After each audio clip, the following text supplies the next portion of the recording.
네, 이 시간 누가복음 말씀 123번째 시간으로 오늘도 본문 말씀을 통해 주시는 메시지를 함께 나누도록 하겠습니다. 자, 누가복음 12장에 들어오면서 예수님은 제자들에게, 그리고 제자들뿐만 아니라 오늘날 제자들, 그리스도인인 우리 모두에게 주님의 제자가 가야 할 길이 무엇인가, 곧 제자도에 대해서 말씀해 주고 계십니다.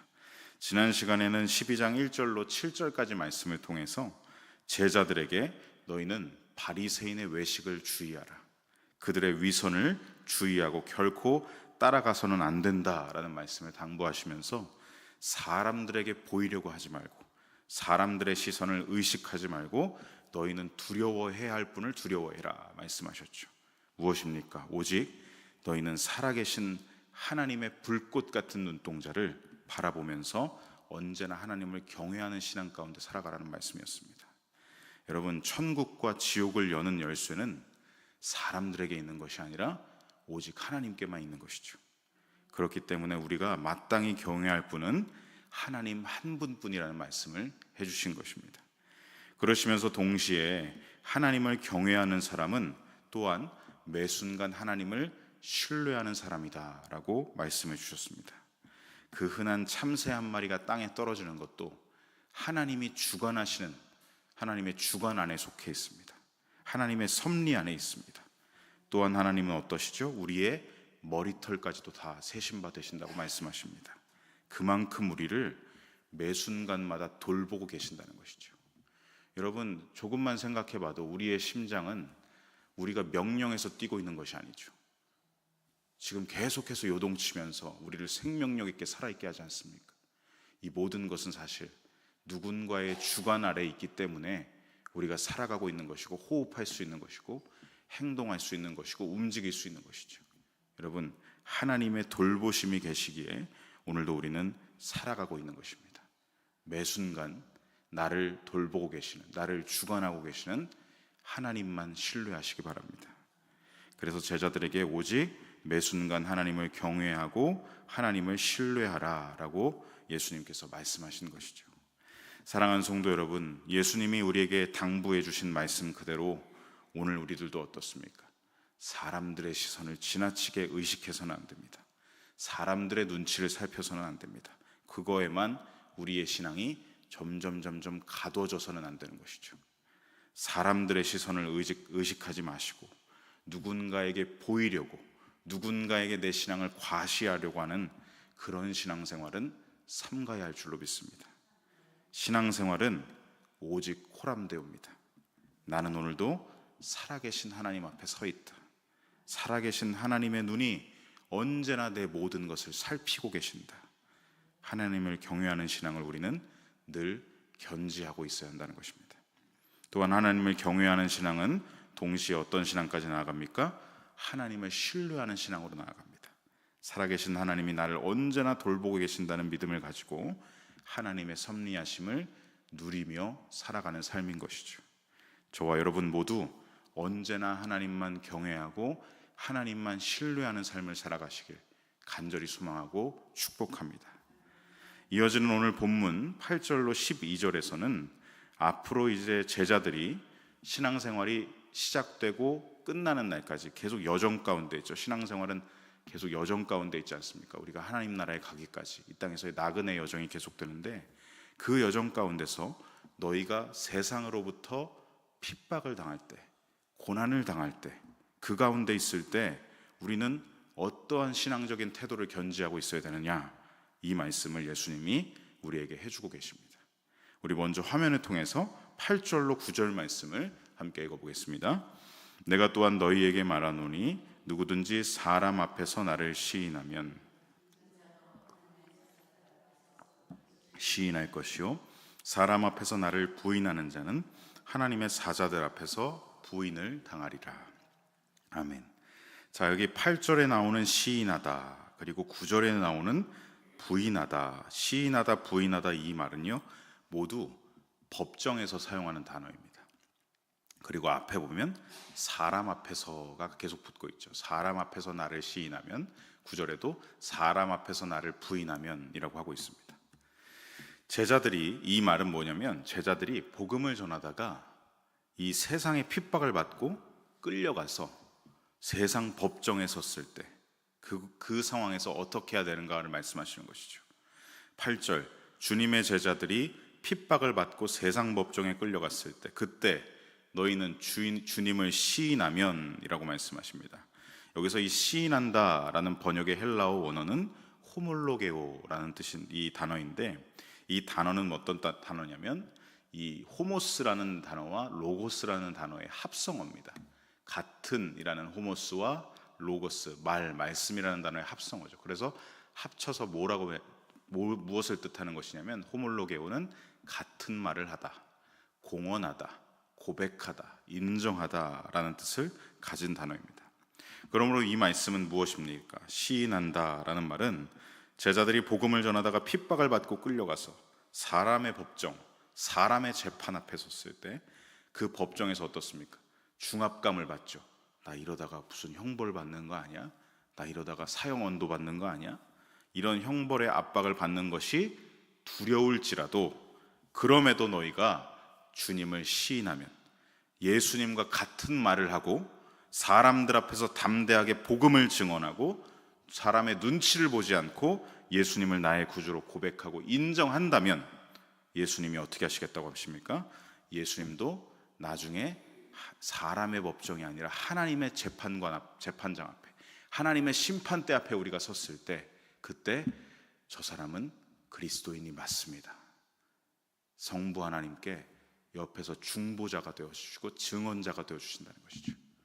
저 사람은 신실하게 하나님의 말씀을, 뜻을 지키고 살아갔던 사람입니다. 저 사람은 내가 압니다. 내가 보증합니다. 성부 하나님 앞에서, 천사들 앞에서 예수님께서 우리를 보증하고 시인하시고 증언해 주신다는 것이죠. 공증해 주시겠다는 말씀입니다. 여러분, 얼마나 이게 큰 힘이 되는 말씀입니까? 사람의 법정 재판 앞에 설 때도 사람이 얼마나 중압감을 느끼고 떨리는데, 여러분 마지막 최후 심판 때를 생각해 보십시오. 하나님의 보좌 앞에 우리가 섭니다.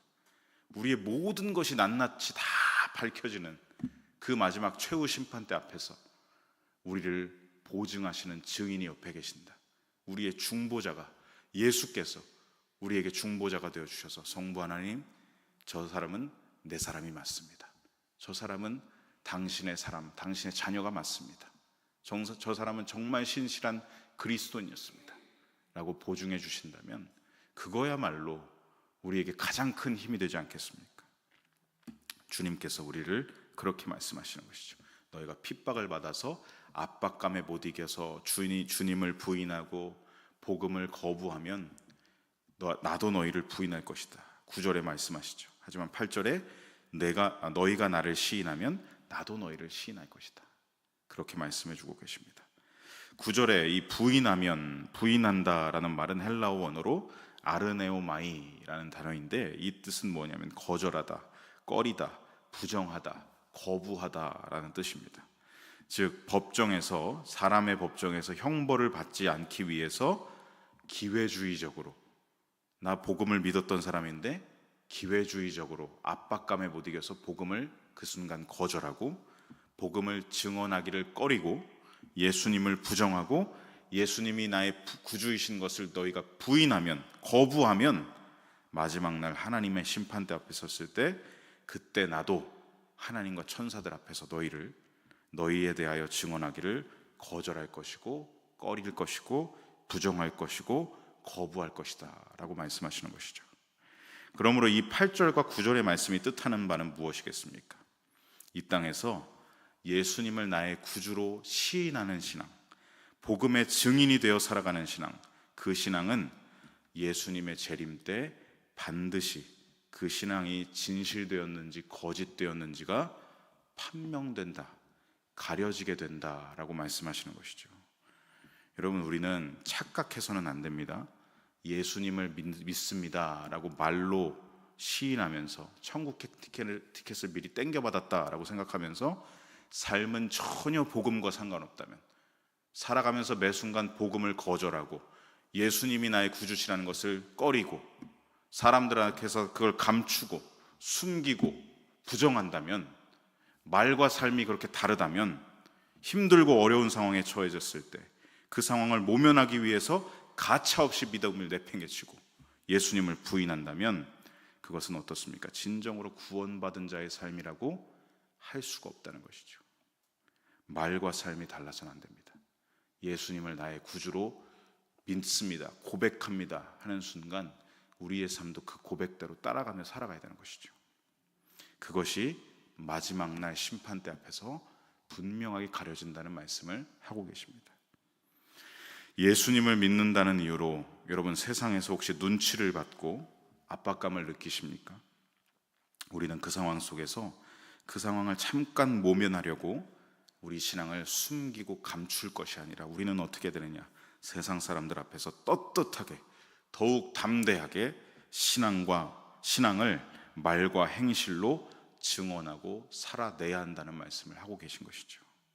사람들 앞에서 예수님을 나의 구주로 믿는 믿음을 고백하고 복음을 믿는 자답게 살아가야 한다라는 말씀을 해주고 계신 것입니다. 여러분, 우리가 교회 안에 있을 때는 어떻습니까? 교회 안에서 믿음의 증인들과 형제 자매들과 복음을 서로 나누고 삶 속에서 신앙을 지킨 이야기라든지 중보기도 내용이라든지 이런 것을 나눌 때는 전혀 꺼리낌이 없습니다.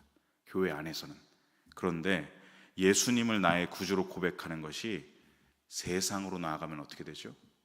세상 사람들과 그 말을 하기가 꺼려지는 것이 사실 아닙니까?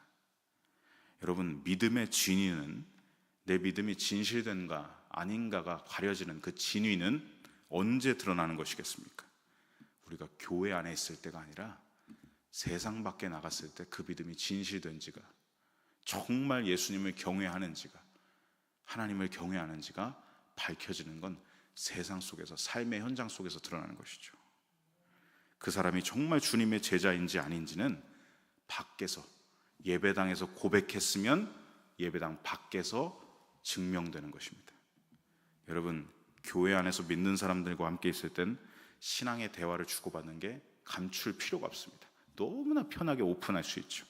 그러나 세상 속에서 믿지 않는 사람들과 함께 있을 때 신앙대로 살아가는 게 부담스러워지고, 아유, 나를 어떻게 볼까? 예수님을 나의 구주로 고백하는 이 신앙을 나 어떻게 볼까? 세상 사람들이 두려워하고, 그렇게 신앙을 한 번, 두 번 숨기고 감추려고 한다면 그건 우리 신앙 정체성을 상황에 따라 카멜론처럼 바꾸는, 자꾸 이 변하는 정체성을 바꾸는 신앙, 하나님 앞에서도 사람들 앞에서도 그것은 정직하지 못하고 정결하지 못한 신앙인 것이죠. 여러분, 이 땅을 살아가면서 사람들 앞에서 신앙을 감추고 부끄러워하는 거, 지금 당장은 숨기고 감출 수 있을지 모르겠지만 마지막 날 하나님의 심판대 앞에서는 결코 그것을 숨기고 감출 수 없다라고 예수님이 말씀하고 계십니다. 분명하게 말씀하십니다. 너희가 나를 시인하면 나도 너희를 시인할 것이다. 하지만 너희가 나를 부인하면 나도 너희를 부인할 것이다. 그러므로 성도 여러분, 저와 여러분은 삶의 현장 속에서 어떤 상황 가운데 있든지 결코 우리의 신앙 정체성을 버려서는 안 됩니다. 예수님을 부인하지 마십시오. 복음을 감추지 마십시오. 신앙을 부끄러워하지 마십시오. 주님을 믿는 믿음 그대로, 구원받은 복음 그대로 우리는 주님의 제자다운 신앙의 삶을 이어가고 살아가야 할 줄로 믿습니다. 이어지는 10절에 보면 예수님은 더욱 엄중하게 말씀하고 계시죠. 먼저 상반절을 보면 누구든지 말로 인자를 거역하면 사하심을 받으려니와 라고 말씀하십니다. 자, 9절과 10절을 동시에 보시면요, 9절 말씀과 이 10절 상반절 말씀이 서로 모순되는 느낌을 받으실 수가 있습니다. 아까는 분명히 예수님을 부인하면, 9절에서 예수님을 부인하면 예수님도 나를 부인한다고 하셨는데 10절에 여기서 보니까 인자, 예수님을 말씀하시죠. 예수님을 거역해도 사하심, 용서를 받는다라고 말씀하시네. 뭔가 9절과 10절이 좀 맞지 않는다라는 느낌을 받으실 수가 있습니다. 여러분, 이 말씀을 문자적으로만 보면 그렇게 오해하실 수가 있죠. 여러분, 이 9절과 10절 말씀은 서로 모순되는 말씀이 아닙니다. 왜냐하면 9절 말씀은 어떤 말씀이냐면 회개가 전제되지 않았을 때, 끝까지 회개하지 않는 자, 끝까지 예수님을 부인하는 자는 이렇게 된다라는 말씀인 것이고, 10절 말씀은 무엇입니까?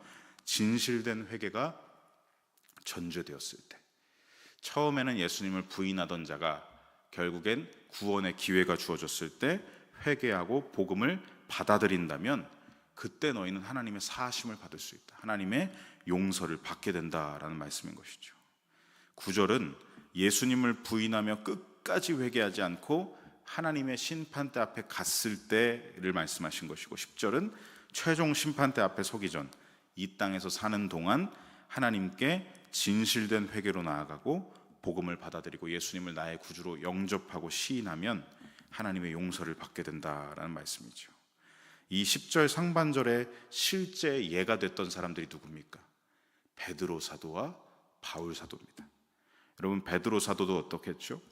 예수님이 대제사장에게 끌려가서 신문을 받으실 때, 그때 예수님을 닭이 울기 전 3번이나 부인했던 자가 베드로 사도였습니다. 심지어는 강하게, 2번째는 강하게 부인하고 3번째는 어떻게 했다고 그러죠? 예수님을 저주하면서까지 나 저 사람 모른다고, 저 사람하고 상관없는 사람이라고 부인했던 사람이 베드로 사도였습니다. 그런데 그러했던 베드로가 부활하신 예수님 앞에서 완전히 무너집니다. 자신의 했던 그 부인했던 신앙이 완전히 무너지고, 예수님이 그 게네사렛 호수까지 딱 오시니까 완전히 그냥 눈물바다가 돼가지고 고기를 잡다가 그걸 다 버려두고 그냥 바닷속으로 뛰쳐가서 예수님께 달려가지 않습니까? 예수님을 그리고 다시 영접하죠. 예수님은 어떻게 하십니까? 그렇게 다시 나온 베드로, 회개하고 예수님께 다시 나온 베드로를 품어주시고 안아주시는 분이 예수님이셨습니다. 진실된 회개로 하나님께 나아가는 자는 하나님이 분명하게 용서하신다는 것이죠. 여러분, 바울도 어땠습니까? 원래는 믿는 자들을 핍박하고 심지어는 돌로 쳐 죽이는, 율법에 의거한다고 하면서 돌로 그냥 즉결 심판을 행해버리는 사람. 그래서 스데반도 순교하게 되었죠. 스데반의 죽음과도 연루되었었던 것이 바로 자신도 죄인 중에 괴수였다고 말했던 그 바울이었습니다. 그런데 그 바울이 다메섹 도상에서 살아계신 예수님을 만나고 회개하고 복음을 받아들이고 영접했을 때 하나님이 어떻게 하셨습니까?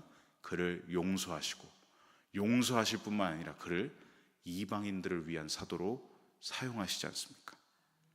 이렇게 하나님은 이 땅에서 모든 사람들이 살아가는 동안 회개의 기회, 용서를 받을 수 있는 기회, 구원받을 수 있는 기회를 계속해서 주고 계십니다.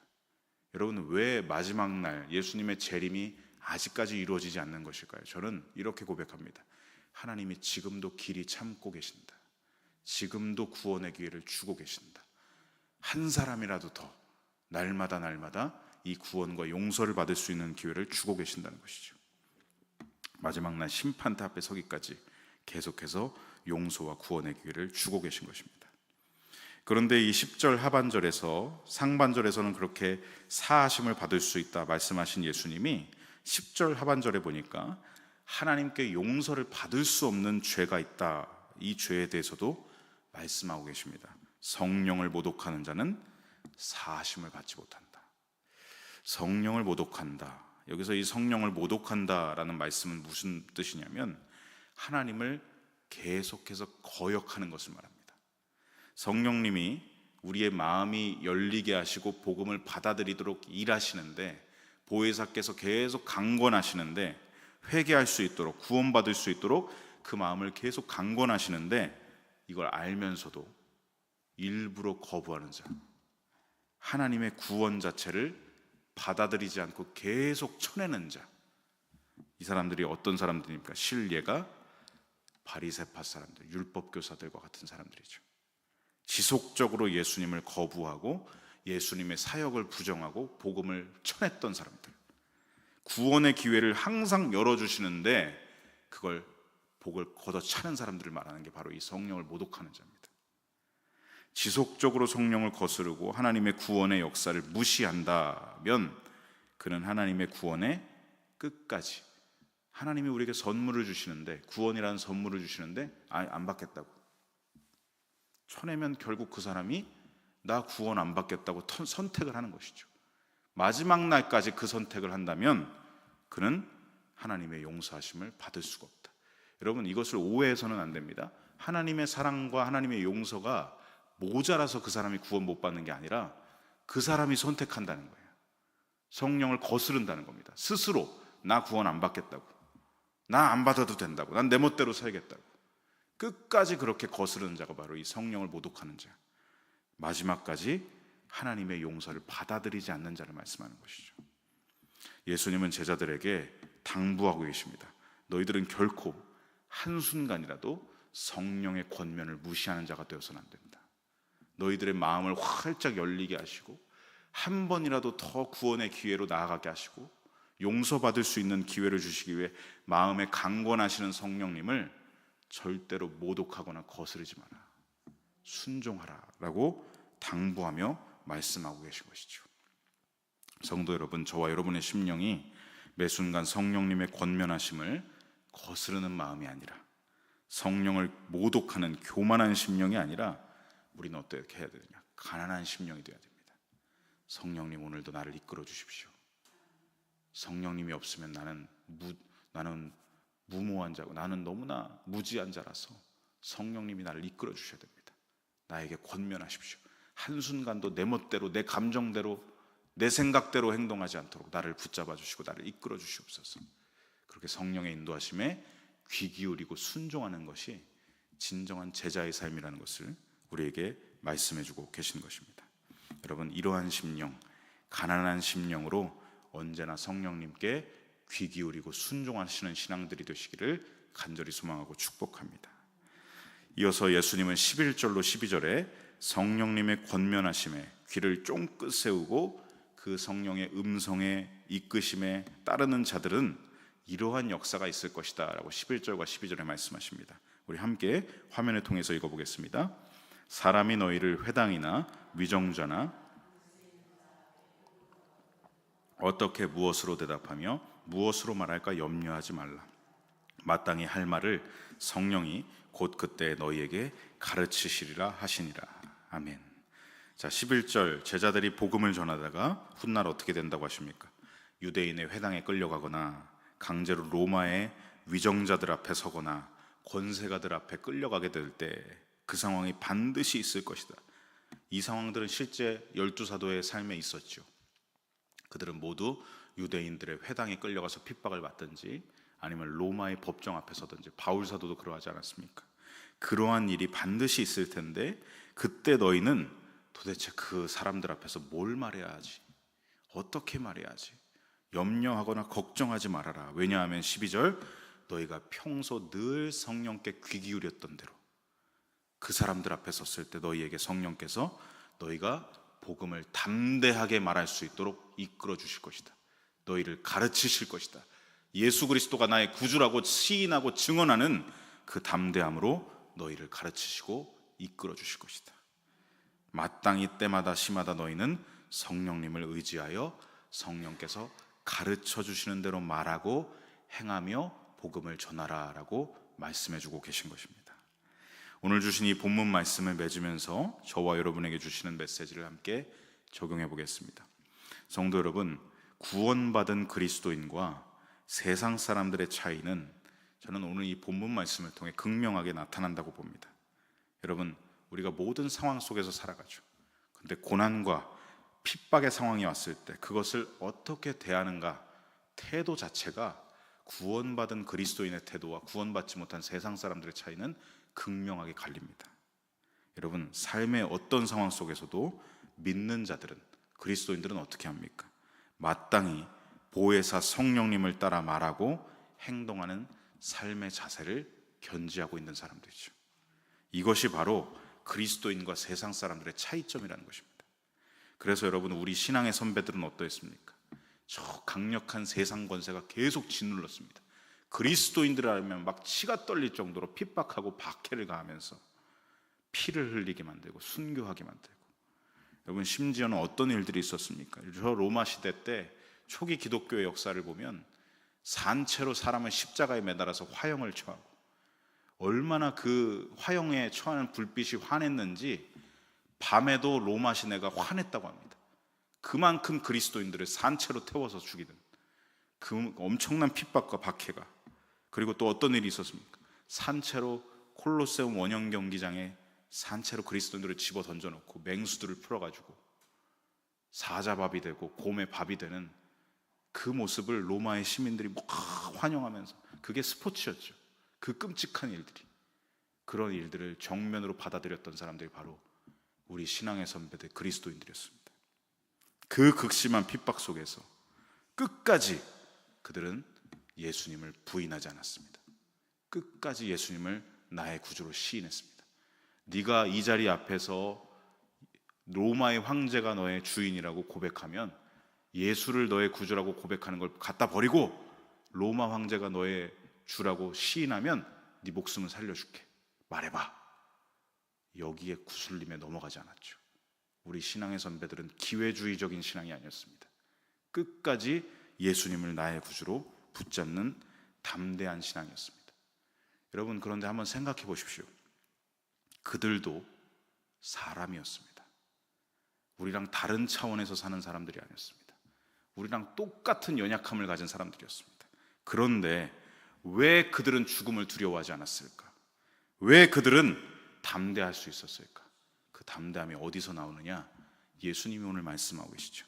우리 신앙의 선배들은 두려운 감정에 사로잡히지 않고 그들의 마음 안에 계속해서 지속적으로 강건하시는 성령을 붙잡았기 때문에 담대할 수 있었던 것입니다. 보혜사 성령님을 의지하고 끝까지 붙잡았기에 그들은 믿음에서 떠나가지 아니하고, 세상의 압박을 당해도 복음의 길을 포기하지 아니하고, 구원의 길을, 하나님이 열어놓으신 하늘길을 바라보면서 뚜벅뚜벅 담대하게 신앙의 정체성을 지킬 수 있었던 것입니다. 여러분, 로마 제국의 사람들이요, 핍박을 가하던 사람들이 그 모습, 순교하는 모습들을 보면서 의문을 품기 시작했습니다. 도대체 저들이 믿는 예수가 누구냐? 저들은 어떻게 저럴 수가 있느냐? 어떻게 죽음을 두려워하지 않을 수가 있느냐? 왜 저들은 상황에 따라서 분명히 목숨을 살기에도 주고 있는데 그럼에도 신앙을 포기하지 않고 죽음을 택하는가? 왜 예수를 부인하면서 목숨을 구걸하지 않는 것인가? 왜 목숨을 아까워하지 않고 믿음을 지키는 것인가? 여기에 막 의문을 품기 시작하면서 호기심을 갖게 되고, 저들이 믿는 예수를 나도 한번 알아봐야 되겠다, 이러면서 하나 둘씩 복음을 받아들이게 되고, 로마 제국이 훗날 어떻게 되느냐? 이 복음으로 완전히 뒤집어 엎어지는 역사가 일어나는 거죠.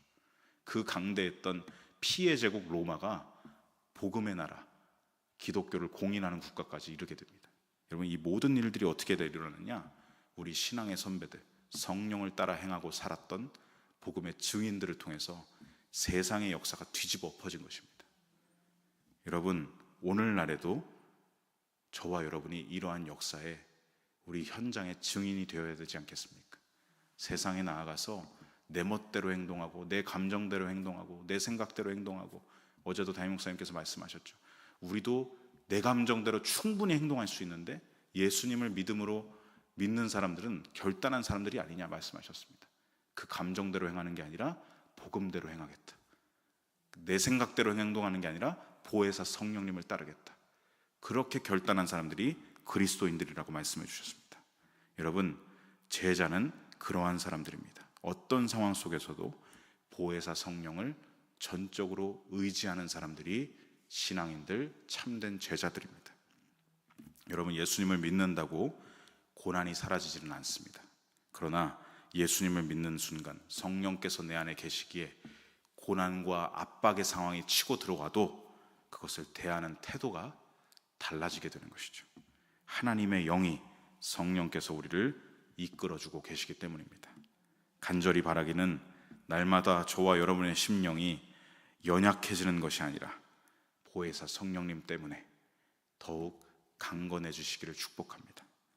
여러분, 어떤 상황 속에서도 성령을 따라 담대하고 의연하게 살아가시기를 축복합니다. 어떤 상황 속에서도 구원의 길을 포기하지 아니하고, 우리 신앙의 선배들이 그러했던 것처럼 이 구원의 길을 뚜벅뚜벅 계속해서 걸어가면서 삶으로 구원의 복음을 전파하는 저와 여러분의 신앙 여정이 되시기를 간절히 소망하고 축복합니다. 아멘.